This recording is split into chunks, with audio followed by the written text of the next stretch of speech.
Assalamualaikum warahmatullahi wabarakatuh. Perkenalkan, saya Fitrian Anggi Vinasari dari kelas PGSDB 2018. Di sini saya akan menjelaskan sedikit tentang dongeng fabel. Apa yang dimaksud dengan cerita dongeng fabel? Dongeng fabel adalah cerita yang menampilkan tokoh-tokoh binatang sebagai peran utamanya. Tokoh binatang tersebut berperan seperti layaknya manusia. Meskipun tokohnya adalah binatang, tapi kadang fabel juga memasukkan karakter manusia. Langkah menyusun teks cerita fabel.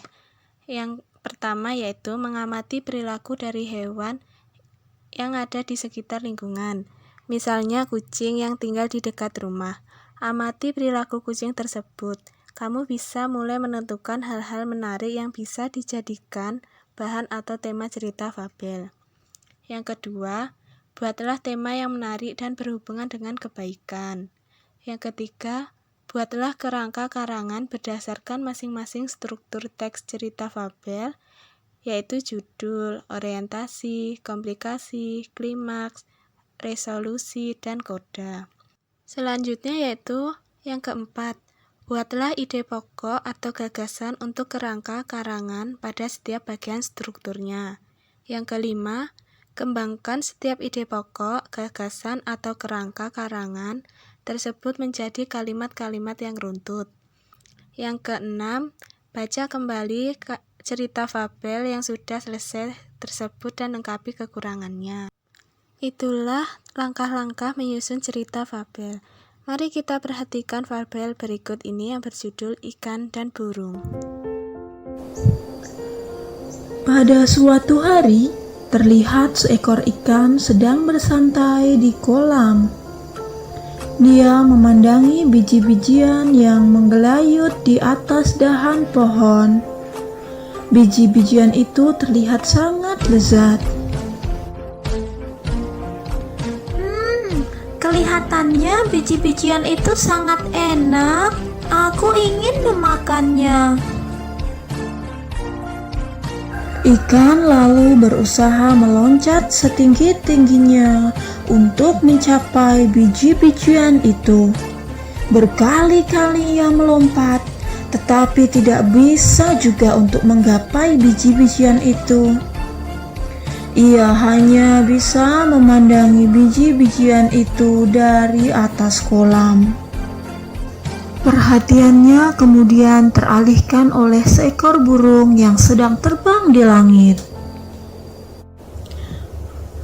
"Oh Tuhan, mengapa Engkau tidak memberiku sayap agar aku bisa terbang mengambil biji-bijian itu?" Setelah berterbangan, sang burung kemudian hinggap di salah satu pohon untuk beristirahat. Dia mengamati kolam ikan di bawahnya. Kemudian ia melihat cacing-cacing yang banyak di dasar kolam. "Andaikan aku punya sirip dan ekor, pasti aku bisa mengambil cacing-cacing itu." Burung kemudian berusaha menyelam ke dalam air untuk mengambil cacing-cacing di dasar kolam. Tetapi ia gagal karena ia tidak bisa berenang dan tidak bisa bernafas di dalam air. Hei, burung, apakah kamu menginginkan cacing-cacing itu? Aku bisa mengambilkannya untukmu. "Benarkah ikan? Kamu baik sekali mau menolongku." Tentu saja, tapi ada syaratnya. Kamu harus mengambilkan biji-bijian di atas pohon itu untukku. Bagaimana? "Wow, idemu sangat bagus ikan. Baiklah, aku ambilkan biji-bijian itu ya. Tapi kamu harus ambilkan aku cacing-cacing itu. Kita harus saling membantu."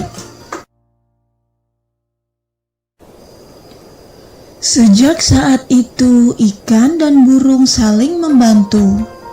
Ikan selalu mengambil cacing-cacing untuk diberikan kepada burung. Sedangkan burung selalu mengambilkan biji-bijian untuk diberikan kepada ikan.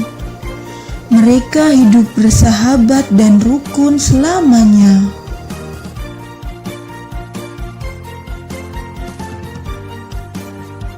Nah, dari contoh dongeng fabel ikan dan burung sudah memenuhi langkah-langkah membuat dongeng, yaitu dengan judul Ikan dan Burung.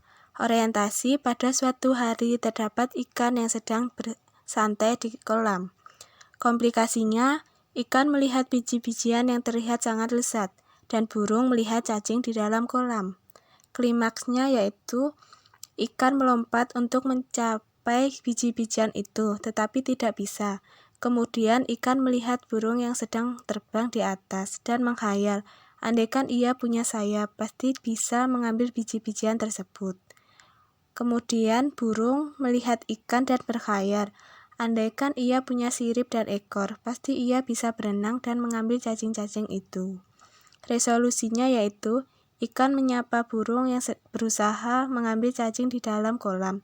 Kemudian ikan menawari burung mengambilkan cacing tersebut dan burung mengambilkan biji-bijian untuk ikan. Kodanya yaitu ikan dan burung saling membantu.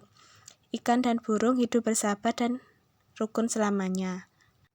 Dari dongeng tersebut, kita juga dapat mengambil kesimpulan bahwa kita sebagai makhluk hidup harus saling membantu, sehingga bisa saling hidup rukun antar sesama makhluk hidup. Itulah sedikit penjelasan dari saya. Bila ada salah kata, saya mohon maaf. Terima kasih. Wassalamualaikum warahmatullahi wabarakatuh.